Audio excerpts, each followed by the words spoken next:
Hey, everybody. This is Matt Fendora, and you're listening to the Choose to Live, Love, and Grow podcast, the show that provides tools and insights to help you become the best version of yourself, focusing on mind, body, heart, and spirit. Without further ado, let's begin.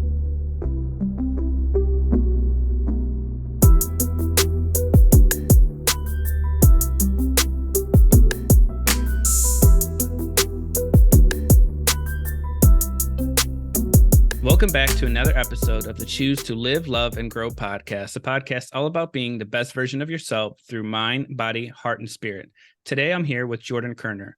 Jordan has accumulated over 11 years of youth service experience through coaching, small group leadership, teaching, and now nonprofit leadership. During this time, he has had the opportunity to study the human condition at a pretty close level. He couldn't help but fall in love with the process of meeting people where they are and help them move forward. On November 8th, Jordan became a published author with his first book, The Head and the Heart, An Internal War. He loves to write and stay active with his friends and is a host of a few podcasts, Joy on Tap and the RespectTeam Podcast. He currently resides in Huntington, Indiana, and has a golden doodle named Bambi. Some of Jordan's proudest accomplishments include coaching college basketball for 3 years, being a two-sport college athlete, and publishing his first book. What makes Jordan's heart sing? Music, going to concerts, being with people when everyone is happy and enjoying themselves, and also seeing people in their element and doing things they're really good at. Without further ado, here's Jordan. Hey, Jordan, how you doing today? Good, man. How are you? It's good to be here, by the way. I'm doing great, and I noticed that you have the same name of a dog as I do. So my dog is also named Bambi. No kidding, dude. That's Yeah. hilarious. What was the inspiration for your name then? She looks like a deer. Love it. Love She's it. a What kind of dog? she's a Chihuahua mix. Okay, So, hilarious. so for whatever reason, like her snout and everything, she looks just like a deer, and we're like, oh, that looks like Bambi. Oh, you know what? Yeah, let's name her Bambi. Oh my gosh, I love it. That's so funny. And so your dog's a girl as well. Yes. Okay, so is mine. And of course, everyone, I'm assuming you get this as well. Everyone always assumes that I've named my dog after the movie Bambi, which is not correct. Nothing against that movie, but that's not correct. And they're like, well, Bambi was a boy, which that was a newsflash to me. I thought Bambi was a girl in the Uh, movie, but apparently, yeah, yeah, uh, dude, yeah, I didn't know that either. yeah, that was a newsflash. So funny. Anyway, well, right on. I love it. I feel like It's my good. mind's blown now that Bambi was a boy. I always thought Bambi was a Yeah, girl. yeah. I was just convinced people were lying, but that is in fact true. So you heard it here first. Wow. All right. So, my first question for you is, where do you feel like the start of your journey was? I mean exactly the start of my journey, the start of uh be can you be more specific? What do you mean? Uh, so what made you want to get into working with the youth and doing your small leadership, your coaching, and now the nonprofiting? It's interesting because I just feel like at an early age it's something I always wanted to do.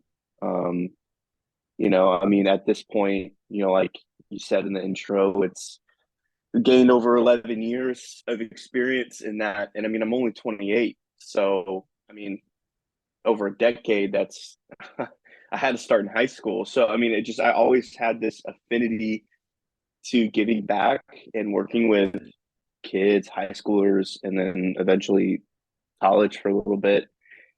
And I think there was two things going on. I really loved coaching. And so while I was playing basketball, I went to my travel basketball coach and asked if I could coach, and he let me coach like fourth and fifth graders when I was 16, and that really started it. And then it just seemed like opportunity after opportunity just fell in, whether it was small group leadership or helping out of the youth group or whatever. And I just was like, man, this is amazing. I feel really fortunate and just loved the opportunity to meet people where they were and be a part of their growth. So yeah, I just think at an early age I was fascinated by that. Maybe had to do with some of my childhood, I guess, a little bit to help out where I could. So just kind of always had that fascination by it and wanted to help. Did you do anything outside of that coaching in high school? Was there another like leadership opportunity that you had that you just went all in on? Yeah, I mean, definitely small group leadership for sure. Being like a small group leader for middle school and high school groups. And then as I got older, I helped start a nonprofit. This was probably, I think I was a junior in college, maybe a senior, and helped start a nonprofit, which was a basketball organization. But I was a chief operating officer there and coached. And one of the main components of my job was the mental performance of our athletes. So I would watch a lot of practices and I would watch a lot of our team's games and kind of just evaluate how players were emotionally. And that kind of started my path into mental performance, particularly with athletes. So that was another aspect, another way that I led. And then just over the years in different, both in Fort Wayne and then in the various cities I lived when I coached in college, just being a part of community, like I want to say advocacy groups, but that seems maybe a little bit more intense. But just being a part of citywide initiatives and change and trying to, inspire, like citywide projects to better the cities and stuff. Yeah. For someone, let's say they're in high school, what would you say are the top 3 places that someone should get involved in to build their leadership? That's a really good question. Top 3 places to get involved in that would build their leadership. There are like young leader, young entrepreneur groups, and I can't think of the name, but that might be it. Like young leaders, yeah, young leaders, young entrepreneurs, something like that. But whatever the name is, there are for sure those types of groups locally, and a lot of them have opportunities for high school students specifically. So something like that for sure. I'd say that there are, like our nonprofit, Respect Team. We have a student board, and so there are other organizations as well that also have a student board. So I would try to find organizations that have that. And so for us, I try to empower our student board to be as autonomous as possible. I give them as much, as they need from me, but also at the same time, I don't want them to feel like all their ideas were my vision and what I told them to do. I said, hey, here are some things I want to accomplish, and you do with that what you will. I'm here as you need, but I want it to be yours. So, I really try to, empower our kids to find their leadership style and execute it the way that they would. So, I can't speak for every organization, but if that's something kids are interested in, that could be good. And I also try to, if this is something one of our student board members are interested in, bring them into certain like donor meetings. If I'm going to meet with someone that I have a little bit better of a relationship with, I say, hey, can I bring my student board members? They're typically okay with that, and so they kind of get some intimate experience at an early age and what that looks like and how relationship development on a community level goes. And then we try to bring them to some of our actual adult board meetings so they can kind of get that too. So that's another one. So I would say like young entrepreneur groups, try to find organizations with small groups. And then the third one, I would say try to find something that's more niche. And I know I'm being very vague, but I just think that things like this can go a lot of different ways. So what I mean by that is for me, that was coaching, right? When I was in high school, that's where I thought my skill set was. So my passion was. It was an opportunity to give back, and it was a leadership thing, right? So, and I had a gateway and I had a connection to it. So when I went to the director of the organization, who happened to be my basketball coach, and I was like, "Hey, man, I really, really want to give back. I really want to start coaching." That was something I was passionate about. So I would say whatever your niche is, whether that's marketing or farming or any sort of business or sports or whatever, try to find an organization that aligns with your skill set, your kind of core values, and see what you can do there. And a lot of times, if it's kind of grassroots enough, or they have what even to the most formal thing of an internship, you can get connected and kind of build your leadership stuff there. So yeah. So how does someone get involved with the student board? How do they find that? And then how do they get on to a student board?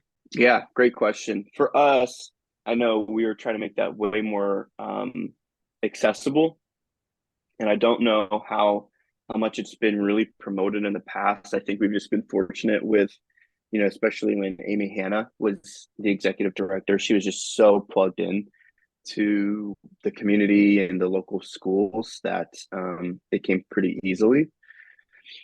Now I'm finding it's a little bit more difficult, and I'm relying heavily on students that currently served or have just recently served, and kind of like, hey, if you know anyone, please let them know. So it's a little bit word of mouth as far as just the awareness side of it, and we're trying to do a much better job of that. Now, the actual onboarding process and what that looks like once you become aware and familiar and you show interest, there's an interview process on our side. So we definitely do an interview with myself. We try to get another student board member involved too, and if possible, with a member of our adult board, just to kind of get them a well-rounded experience. So that's our process. It's just very much, and when I say interview, it's really just informal conversations. I mean, these are high schoolers, so I want to get to know them. I want to know their passion and why they want to give back, and also really iron out. And I do this for our adult members as well. This specific part, I really want to make sure that they want to be a part of it to enact change, not just put on their resume or their future applications that they're on a board. So because if that's the case, they won't be very proactive in what we're trying to do. And so they're just really informal conversations, getting to know one another and making sure that missions align and passions are there. So that's our process. It can look a lot different with other places. Some may be a little bit more serious. I try not to take life too seriously, so I don't know if that's a good or a bad thing. So some places might take it a little bit more seriously, but I think especially when you're dealing with youth, you have to be a little bit more lighthearted. And I learned that after teaching 2 years in middle school, so barely made it out alive. So just yeah. So I can't really speak for others, but assume that it's largely the same process. A couple interviews and probably maybe I think there is another organization I was talking to the other day. They have like a written component of kind of like a what do I want to say, like a why paragraph or statement type of thing. So that things like that could be included as well. So how does somebody, let's say a teenager and a college student, or somebody who's not in college but they're an adult, how do both of those individuals find boards to be on? Good question. I know there's several people on our board where it's just a policy with the place that they work that they have to be on the board while they're employed there. So there's been a couple people that have come to us because they heard about us in some way, but their company just has a thing that kind of like a philanthropy or give back, like a what's that called, corporate social responsibility policy that they have to be a part of a nonprofit board and give back in that way. So sometimes that's the case, but truthfully, I think in the nonprofit world, especially when you're a grassroots organization, and what I mean by that is, for anybody that's hearing that and they're not really familiar with that term, it's just a small organization, right? I mean, I'm the only full-time staff person at RespectTeam, so we're pretty bare bones, and And so, especially in Fort Wayne, we have some larger nonprofits. I mean, there's one that I'm closely connected to that have like over 60 employees. Like that's a big nonprofit. That's a good sized business, for profit or not. So Mhm. we're grassroots for sure. So I point that out to say that everything we do is very much canvassing and word of mouth and relationships. And our previous board members, when they term out, feel that it's time for them to leave, we ask that they, give us two or three names, that just somebody that they think could be a good replacement or would fit well. So then it kind of builds on itself. So those are two ways. And then the third way I would say kind of goes back to an earlier question, but I think people, for them to find an organization that's within their niche, so it's like pretty much everyone on our board cares about mental health in some way, whether Mm. it's because they have kids in the age ranges that we serve and that's important to them, and they heard about what we do through an event or again a word of mouth, and they're like, oh yeah, like I really care about that. Maybe they are a counselor, right, and they love what we do, and so they want to give us some clinical leadership and guidance, and anything in that way. So I think, yeah, it's just, it can be a requirement from your work. It can be, your best friend served on the board and they stepped off and said it was a good opportunity, or they're still on and they want you to join. It could be a thing of you are looking for areas to serve and we happen to be in your niche, or whatever organization, maybe like there's World Baseball Academy, right? Maybe you love baseball and you love coaching youth baseball. So you got on their board, so you seek out those things that fit in your skill set. Lastly, I would say this is actually how our most recent board member joined. Is his wife is a teacher at one of the high schools we serve, and they have come to our 360 awards 2 years in a row. This year being the second year, and the husband, now board member, he reached out like a week after the awards and just messaged me and was like, I really love what you guys do. I'd love to grab dinner and just chat about how I can help out more. And initially, I didn't really know fully what he wanted to talk about, but I was like, yeah, for sure, man. Let's get together. And throughout the dinner, we realized that potentially being a board member would be a really, really great fit. So that was just kind of like, he reached out because he came to an event of ours, Mhm. and we just got dinner. So I just think, for me, I'm so relational. So some of these things, that at least my advice, it comes down to just your openness to relationships and the way that you cultivate them and things like that. So hopefully these answers are, wide enough and helpful enough and not so just one track, but I'm just so Mhm. relational. That's my mindset. So you mentioned you loved seeing people in their element. So what does that Yeah. look like, and where did that come from? Um, yeah, I love that question. And this is something that I really just happened upon like somewhat recently. And I can't pinpoint the first time, but I know that it was at a concert. Um, and I was just blown away by the person's talent. You know what I mean? I was just like, I don't know if you've ever been in a situation like that where you are just seeing someone in their element, what they do, whether they're a musician, they're a keynote speaker, whatever, and they're just crushing it. And you're just like, I don't have, like, they have more talent in their pinky toe than I do in my entire body. You know what I mean? Mhm. And so it was something like that where I don't know if it was a friend, because I have a lot of musically gifted friends too. So I don't know if it was like seeing someone I knew or a band that I really like. I can't remember. Certainly, I'm sure at each time, but that was the first time where I was just like, dang, that is so neat to watch someone who's practiced and practiced and practiced and pursued a dream, and here they are doing that dream in front of people. And then obviously my real good buddy, my best friend, Josh King, he's just really, really grown, especially in what's the word I want? Like the word that comes to mind is like attractiveness to the city, but he just keeps continuing to get opportunities to speak and have impact in the community, and deservingly so. And so when I moved back, I was gone for 5 years. So when I came back, and now I'm seeing this dude, my best friend, he is in this space of like people are constantly asking him to speak at places. They want him to be a part of their projects and initiatives.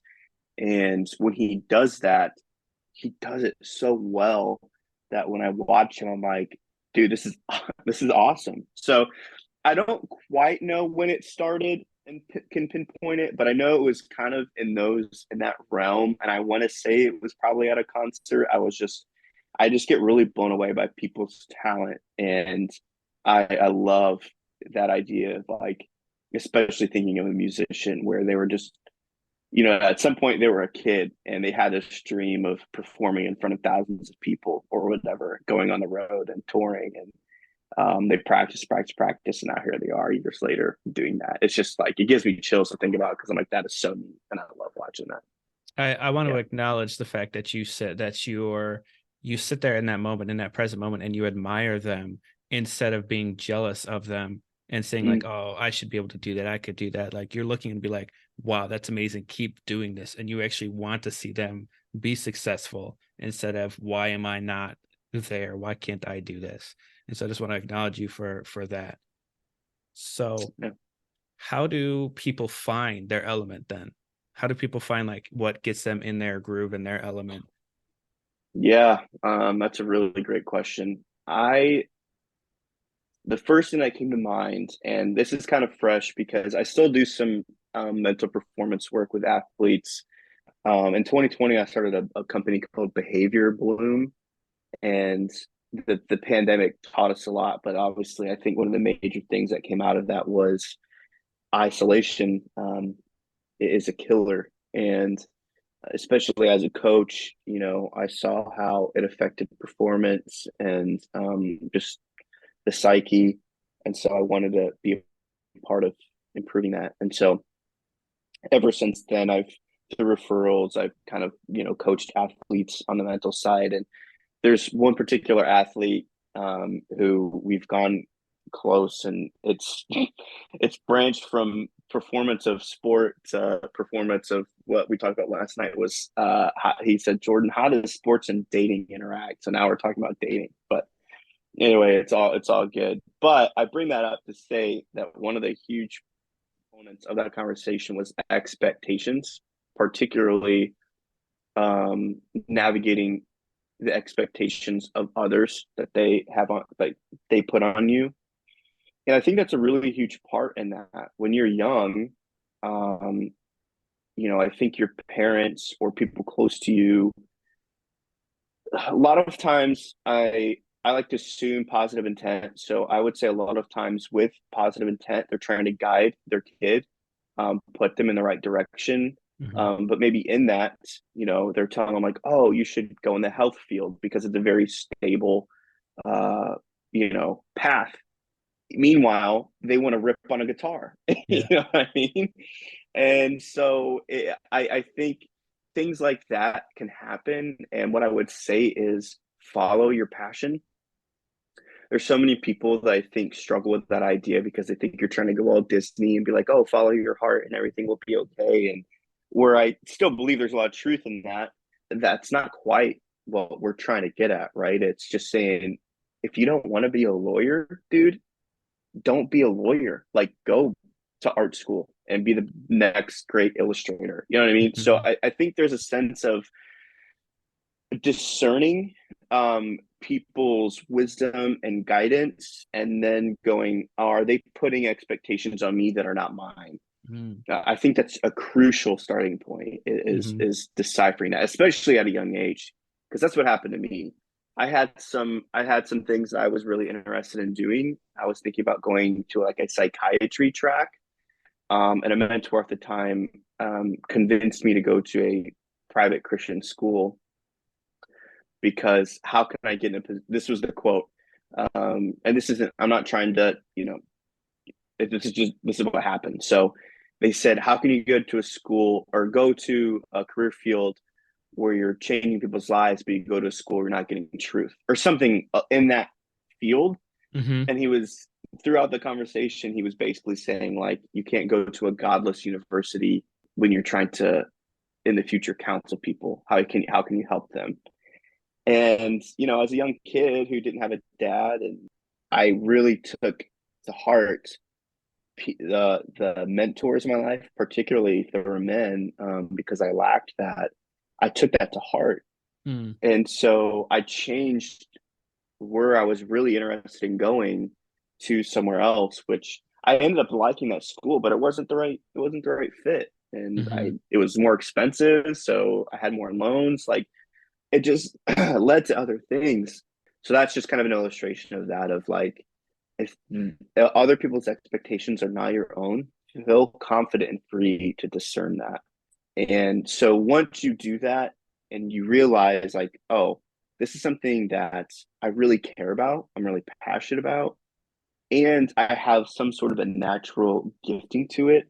Mm-hmm. I think it's just, you have to do everything you can. It's like, waving, fanning a flame. You know what I mean? You have to do everything you can to just kind of keep that spark Mm-hmm. alive. If you're a writer, go to an open mic thing and share your poetry. Same with a musician, go to an open mic, share some of the stuff you're working on, join a worship band, or if you're a basketball player, like, find every opportunity to get in the gym. And understanding that the dream is possible is connected to that second point, is probably point three.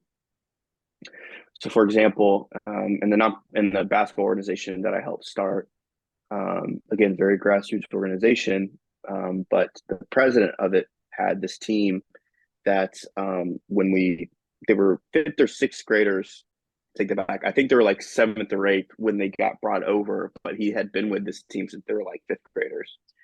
And there was this kid on the team that we all knew was just going to be an absolute stud. And he found every opportunity to be in the gym and late hours, putting up extra shots, all of it, right? And he wanted to go to a Division I school at an early, like, seventh grader. He asked him what he wanted to do. He said, I want to play Division I basketball and play overseas or professionally. And people scoff at that. I go, yeah, we'll be realistic, right? So fast forward, he's a sophomore in college, and he's a heavy contributor to the Wisconsin basketball team. Mm. That's a pretty big school for basketball, Yeah. right? And so, if people aren't very familiar, like, all that to say, he did it. Mm-hmm. And it was because he didn't listen to other people's expectations. He found Mm-hmm. something that he was naturally gifted at and cared about, and he fanned that flame. He put in the work, and then he believed in himself that it was possible, and he realized it. So I think I could answer that in a multitude of ways, but I think that's a really great starting point of just Mm-hmm. knowing yourself, feeding yourself, and believing in yourself, for sure. I think one other thing that's important is, when looking for that passion, is trying new things. Because if we sit there and we're doing the same thing every single day, how we're going to think, hey, this is what my passion is. But in reality, it's like, it's because I haven't tried X, Y, and Z. Like, I've never had that experience. And then once you try to, like, wow, this opened my eyes to like a new perspective, a new idea. Yeah, 100%. Even to the point of, when you learn in other spaces, it can help you in another. So, for example, like, I was a multi-sport athlete, so there are things that I've taken from, like, the footwork of baseball. This might sound weird. The footwork of baseball to the footwork of shooting, right? In basketball. So, when you're, like, gathering your feet, how can you adjust your feet so that you set yourself up? Like, when you're getting ready to get a pass, how can Mm-hmm. you set your feet up to make your shot be quicker and better? So you can take things from other areas and go, oh, I can add this here.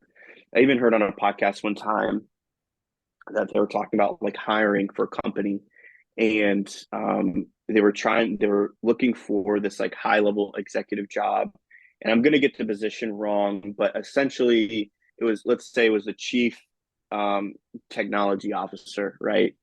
And the person they hired didn't have a background in tech, but they had a background in, I don't know, engineering.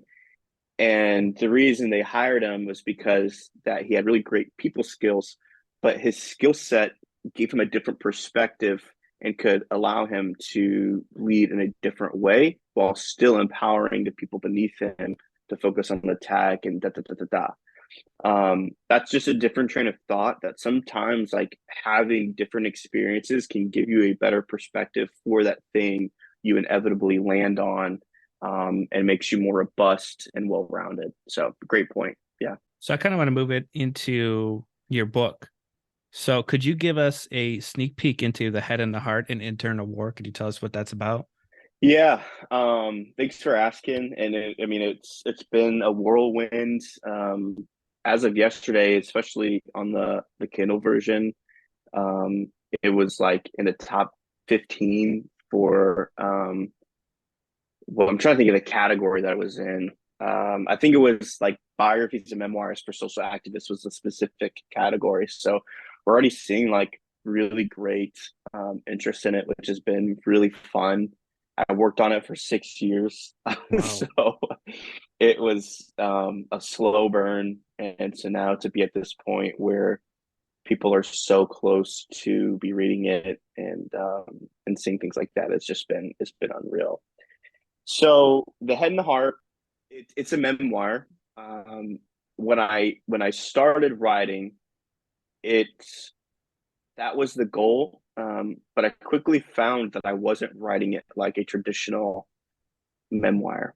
Even to the point I can remember saying that I was describing it as like a semi autobiography, and it was very, very heavily like narrative based, kind of almost a little bit third person in a way, but it was just I was writing it differently, and over time I realized what I initially intended kind of changed, and I'm really glad where it ended up. And so I play throughout the book, and really the basis of the book is that your life is this war of fighting your head and your heart. And whenever you make a decision, do people want to go with their gut?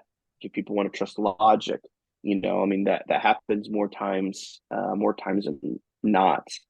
And so I take there's like seven really chapters in total, but five main full chapters that I call battles, and that's family, friends, religion, love, and then the battle of yourself. And so in that, I tell personal stories in each battle and kind of just narrate and show how there was a unique struggle of trusting the head or the heart, and how I failed in certain areas by doing that. And yeah, and just giving perspective through some of my childhood stories, sometimes in a heavy way, sometimes in a lighthearted way.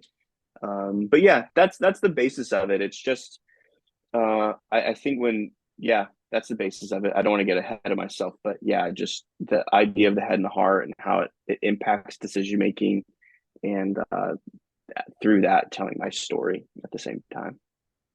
Where can people get your book?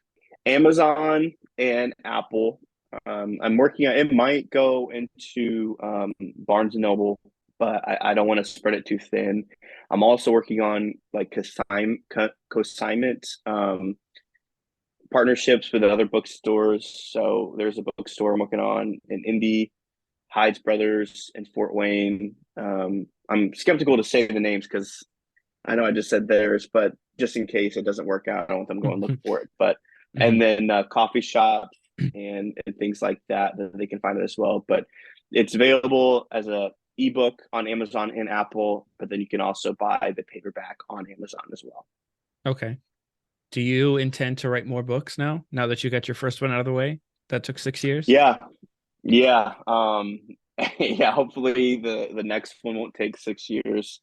I just there's so many times, Matt, I was like, dude, I'm not finishing this stupid thing. I'm over it, but we did. So yeah, hopefully the next one does not take 6 years. I have a goal that I want to do 5 books in 5 years.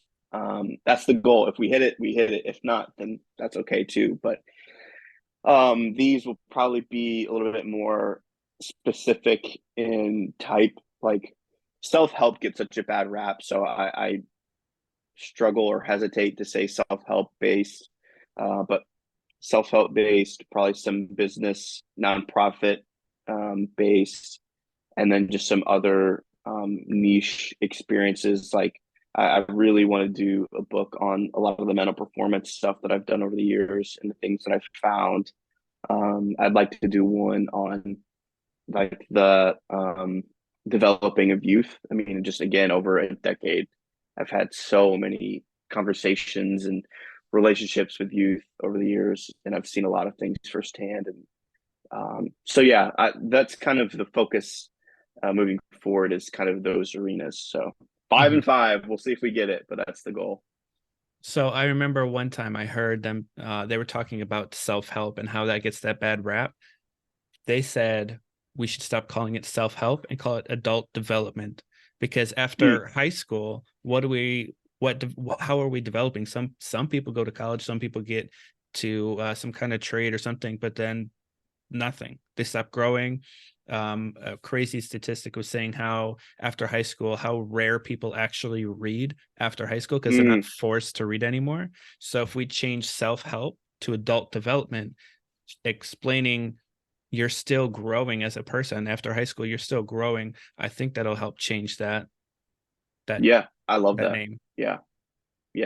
And because I even saw, like, and it's a good friend of mine whom I love dearly, but they posted on their story that was, I really wish I could remember what it was, but it was kind of the idea of attacking self-help, and that's not going to fix anything. You need to focus on spiritual formation and everything. I'm like, well, that's not for everybody, but bettering yourself, developing yourself is, so I think that's a great point. And your note on the reading thing is so accurate. Like, I don't know the last time that I read for myself up until these last few months. My best friend Josh King, I think he said that he's gonna end up reading 100 books this year.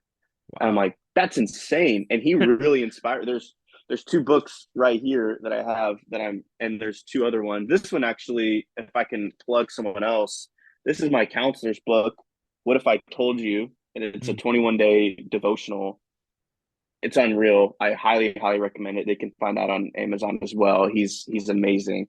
And then this one I just started the other day. It's Misquoting Jesus, which the story behind who changed the Bible and why. So it's a little bit, you know what I mean? Could make some people upset, but I thought it stuck out to me. So, but I say that to say that it took me so long to get back into reading, and I had to see someone very close to me just like become this knowledge warrior. And I was like, man, I need to start reading some books, dude.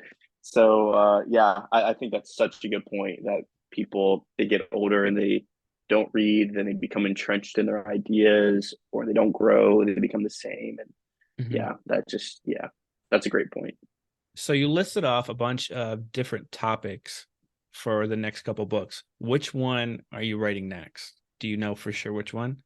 Well, it's funny you said that, because I had one that I was like, this is the next one. And I don't have like a title for it or anything, but it was essentially a guide for first year executive directors. And the idea was nonprofits, but it could go to the for-profit arena as well, and just whatever that role would be in their business. But as I was thinking about it, I was like, well, that would mean I would have to start writing it now, and I'm not fully through my first year as an ED.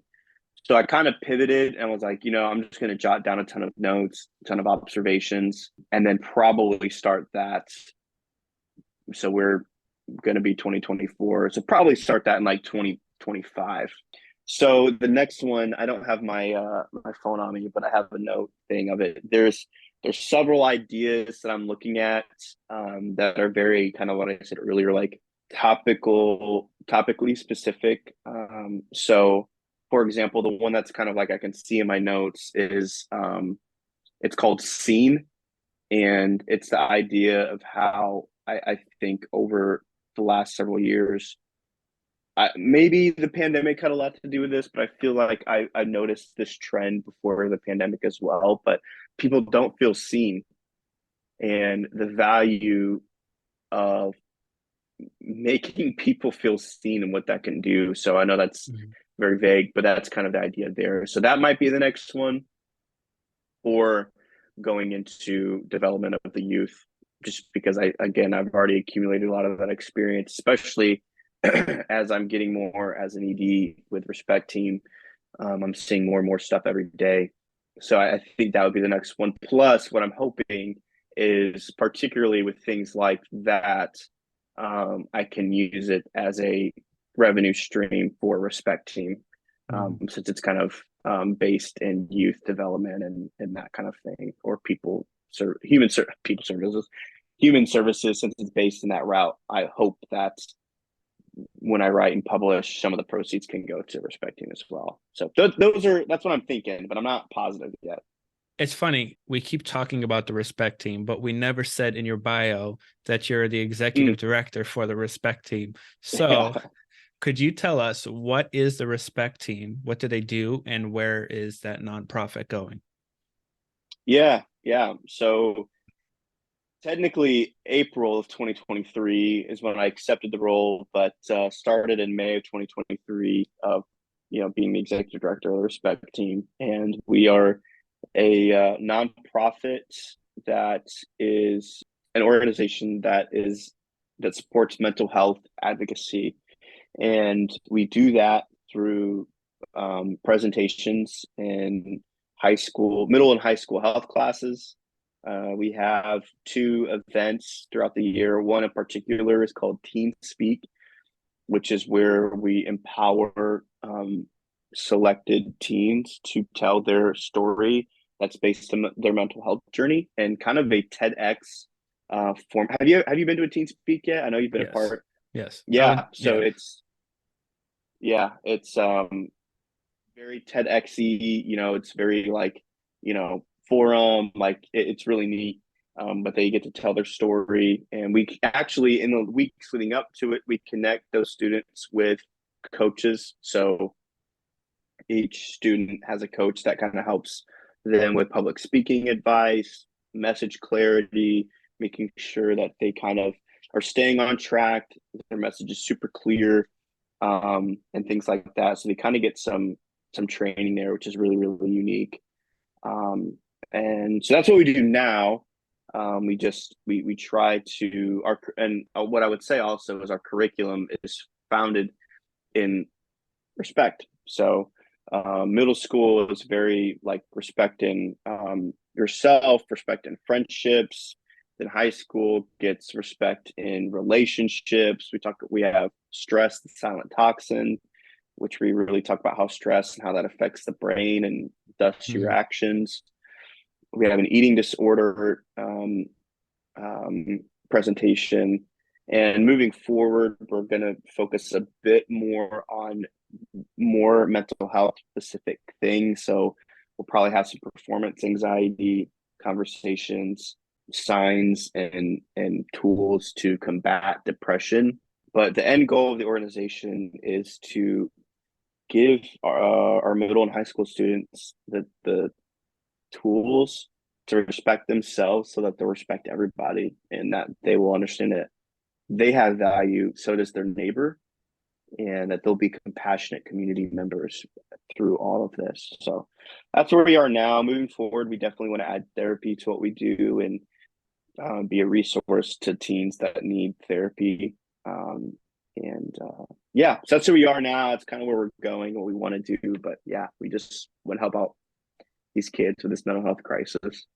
And I just want to point out how much I love the Respect Team and what they do, because I wish I would have had something like that in high school and in middle school, because there were things that I didn't know, like the understanding of stress. I didn't know anything about stress, and I was like, no, I don't have any stress. And what I realized is I was just disassociating from the stress, saying that I don't have it. But everybody has stress, and it comes down to how do you handle that, and then how do you love yourself. One of the key things that is one of my favorite things about Respect Team is telling everybody how valuable they are, and seeing them within 30 minutes, 45 minutes, how they actually change and recognize, oh, you know what, maybe I am valuable. And you get to see that connection with them. Yeah, dude. Yeah. Spot on. And can I say that we are really, really fortunate to have you as a speaker, and I'm super, super glad that you're a part of it. When I came into it, and I was talking to the former ED, and I was like, okay, well, who do we have that's been here that I can rely on a little bit?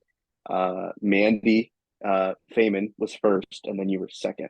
It was, yeah. So if that means anything, it was just you obviously make an impact, and I've seen some of the feedback forms, obviously, and the kids love you too. So we're super fortunate to have you be a part of it, and I'm thankful that you spend your time with us. But yeah, man, that's huge. It's seeing that shift in their minds, and kind of even in their language as you interact, because you can speak to this, our presentations are very interactive. We ask them a lot of questions, we want their feedback, what is their experience, and so on and so on. So you can really see that firsthand kind of happen right away. And I love that, kind of like what you're saying, if I had this, it would have been better. Like even how we talk about boundaries with the students. It took me until I was like 26 in therapy to learn that I can set boundaries with people. Like for real, dude.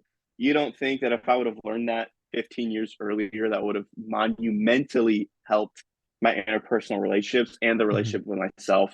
Like, oh my gosh. So yeah, 100%. I love the curriculum that we have. I think it's just immediately impactful because they have practical skills that significantly change the way that they love themselves and others. So we're down to our final 3 questions of the podcast. These are 3 specific that I ask every guest, and they're specifically on what the podcast is: live, love, and grow.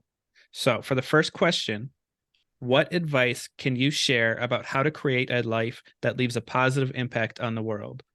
The very first thing that came to mind was the phrase of, you could say it in a couple different ways, but get over yourself, get outside of yourself.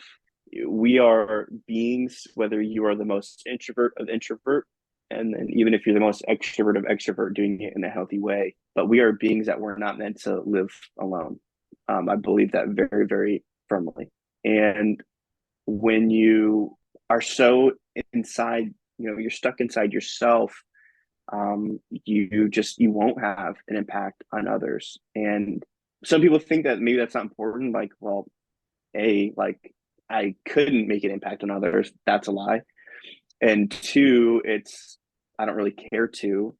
And that's fine. Like if that's something that really isn't that important to you, but that a lot of times that thinking comes from just being really inside yourself, and no one's taken the time to impact you, right? So there's this thing of like, well, no one's done that for me, why should I do that for anybody else? So I would say get outside yourself, recognize that you are, a part of a whole, and it takes everybody to live a healthy life, right? That's the first thing I would say. And the second is take care of yourself. So there's kind of a duality there, because the first one I'm saying get outside of yourself, and the second one I'm saying take care of yourself. And the reason I project that way is because you have to initially see that you do matter to the whole, right? You have to understand that first. I tell people a lot of times that that you have to be self-aware first, so then you can be a self-advocate next. You have to be aware of the issue so you can be an advocate for the issue, right? So I project in that way for that reason. So, you've identified you do matter to the whole and that you can make an impact. And the second piece of it is, okay, well, I need to develop myself. I need to take care of myself so that I can be a healthy member as I impact others. Whether, again, going back to that conversation of adult development, right? Like reading books and things. There's another book I'm reading right now. It's called Barking to the Choir. Something about radical kinship is like the subtitle. And it's a guy that ran it's called Homeboy Industries.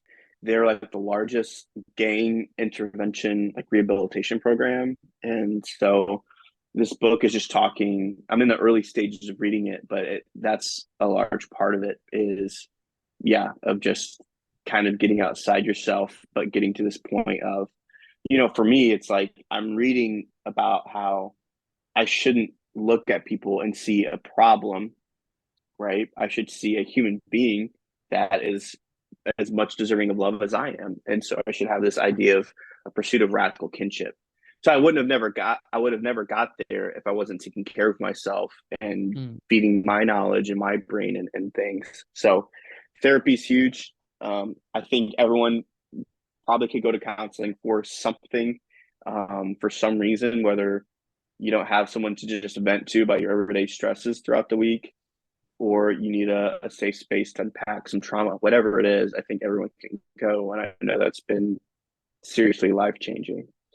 So identify that you are part of a community, you're valuable in a community, and you can make an impact. Take care of yourself so you can do that in a healthy way. And then 3, I would say plug into a smaller community, whatever that looks like, whether that's like a running group that you run with people on Thursday nights and then you get a beer after, whatever the heck, I don't know. Or it's a small group with your church. Plug in with a small group of community so that you can be actively practicing that impact on a practical level. And then I think from there, it kind of speaks for itself. You'll start to see things in the world that hit your heart in a way of going like, oh, that's not making the world better. That's not making our city better. How can I be a part of that? But none of those things would have happened if you hadn't done some practical steps to become aware so you can take care of yourself, so you can take care of others. So I would say that, yeah, that's kind of my feedback there. Okay. So what are some practical ways people can cultivate self-love? That's such a good question, Matt. First thing is accepting that you're deserving of love. I struggled with that for a very, very long time. And I talk about that in the book, by the way. But for truly, because of mistakes I've made, lies I was told or told myself, I didn't think I was deserving or worthy of love. And that was particularly from others. And so if you think that you're not really deserving of love from others, you're probably not going to think that you should then, or even are worthy of loving yourself. And so it's just for sure, first and foremost, accept, receive, believe that you are worthy of love and that you should love yourself. The second part of that is understanding that loving yourself is not selfish. Yes. That was another piece of the puzzle that once I started kind of working in that direction and understanding, okay, like, no, I can love myself. Growing up in the church, and this is not a hate on the church, but I think through my generation, your generation, I think that there was a consistent rhetoric that about this kind of fake humility thing, and that you have to kind of like demean yourself to be a good Christian, kind of, because if you elevate yourself at all, you're arrogant. And that I think that has some very damaging practical things that happen as a result of that. And I know that's what happened to me is I didn't want attention because I wanted to be humble. But then that meant that I wouldn't recognize myself. I wouldn't celebrate myself. I wouldn't, love myself. And so, so the first piece is knowing and accepting that you are worthy of it. The second piece of it is knowing that it's not selfish to love yourself. And the third piece would be just whatever action step that's necessary to do that. So I think the most basic answer is getting into therapy, and that's a critical component. Again, I think that falls into the adult development section of just nurturing yourself. That's I mean, when I tell you that my therapy has been absolutely foundational in my growth, to the point where there's times where I'm like, okay, I've seen him for a year, maybe I'm okay. So where 2 weeks ago I can be on a session still making wild like breakthroughs. Mm-hmm. Um, and I don't know if I'll see him forever. I don't know, but I'm just Mm-hmm. in this season. I'm like, it's so crucial, and it helps me. I walk away becoming more self aware, so that I can love myself and others better.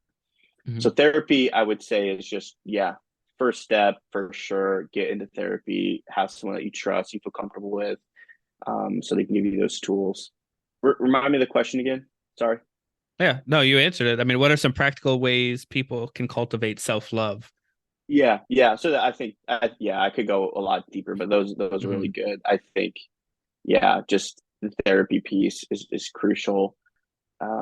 Getting into having a good group of friends and community that are feeding positivity into your life, I think is huge too. I mean, Mm-hmm. my core group of best friends, we make fun of each other all the time for sure, but you better believe that they're also the first ones to, post my book on social media. They're Mm-hmm. going to be at my release party.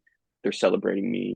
Um, you know, all the while making fun of me in a private group chat. You know what I mean? So, Yeah. but that's really huge. If the immediate people in your group are not, again, feeding that flame of positivity and love to you, then it's going to be really hard for you to continue to act that. So get a good community around you as well. Mhm. So the third question, what strategies or practices do you recommend for people looking to enhance their self-awareness or self-reflection? This is a really hard one for me. Spending time alone with Mm-hmm. yourself, and I would even go as far as to say in a quiet space. Mm-hmm. That the last part, the hardest thing for me. Yep. It's so hard. I'm a type 7 on the Enneagram. I have ADD. If it's too quiet, it's like it just is the weirdest thing. Mm-hmm. And then there's a trauma aspect of it that's like, it's like then I have to be alone with my thoughts. Yeah. Um, which I say tongue in cheek, but that was like a core belief for a long time of like, but then I have to process it. Mm-hmm.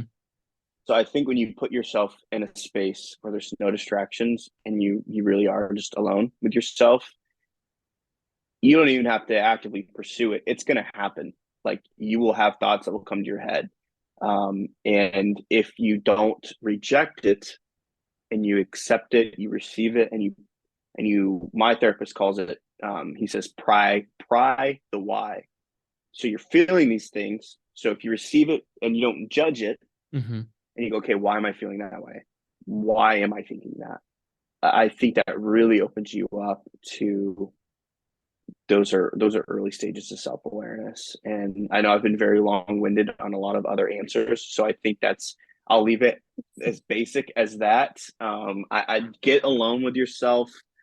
That's a part of self-love. Get Mm-hmm. quiet, pry the why, don't judge what you feel, receive it. Even if you would say it's a negative emotion, like you're angry with someone Mm-hmm. and whatever, don't judge it. Ask yourself why you feel that way. Mm-hmm. And then ask, why do you think that they acted that way? And so on and so on and so on. So I think that's a really, really good start to that. Okay. So I just want to acknowledge you, Jordan, for your time, taking your time out of the day to get on this podcast with me and share your story. How can people connect with you? Yeah. Well, thanks for having me on. It's a pleasure. And I want to acknowledge you, man. Way to, we got coffee a couple weeks ago and you're Mhm. like, man, this is something I kept putting off, and here you are. You're doing it. I saw Mhm. you post an episode with someone the other day, and so you're doing it, man. So congrats, Thank and you. proud of you as well. So people can connect with me on Instagram, which is JA_Kerner. Kind of easy. It's my initials and my last name. On Through email, which I can I can give you those, and you can put those in the meeting notes if you want. Mm-hmm. But yeah, those are probably the two best ways is, connect with me on social media and check out what's going on, how I'm trying to be part of community and things like that. Or if you want to be more personal, you can always email me as well if you want to do those things. Mm-hmm. And you can always interact with me by, buying a brother's book. You know what I'm saying? That's always a great interaction too. Mm-hmm. That was actually going to be my next question is how can we support you on your journey? Of course, buying the book, obviously, if that's something that you're interested in, Mm-hmm. out there for sure. It's funny. There's been a couple of times where people have asked, like, well, why would we want to read that? And it's just because it's my story, but I think it's all of our story. I think every single one of us has dealt with being in a position of what do I do here? What's the fork in the road? And whether you recognize it or not, it probably was some sort of battle of what do I want to do? What do I feel emotionally led to do? What's logical? What's practical, rational? And I think every one of us have had some sort of up and down. If you want to go as far as say trauma in Mm-hmm. family or friends or within religion or with love or specifically with yourself. So it's my story, but it's all of our stories. So I really do think, not trying to self promote too much, but just I think there's something everybody could take away from and relate to and things like that. So that's one. I would say you can support the organization, Respect Team, find out what we're doing. We are always looking for speakers. And just, yeah, I'm a words of affirmation guy. So if you see me out and about or you do follow me or whatever, just send me some encouragement, love a brother a little bit. Mm-hmm. But yeah, those are probably the quickest and best ways to support. Awesome. All of those notes and links will be available in the show notes. And again, I just want to thank you for your time. I really had a blast having this conversation with you, Jordan. Yeah, appreciate you having me on, buddy. It was a good time. Thank you so much for tuning in to this episode of the Choose to Live, Love, and Grow podcast. I look forward to seeing you next week. Don't forget to live, love, and grow to be the best version of you. Oh, and one more thing. If you or a young man that you know suffer from victim mindset or are not reaching their fullest potential, then visit mattfendora.com to see how we can work together to become the best version of ourselves. That's mattfendora.com. The link will be in the show notes. And don't forget to subscribe. Thank you and have an outstanding day.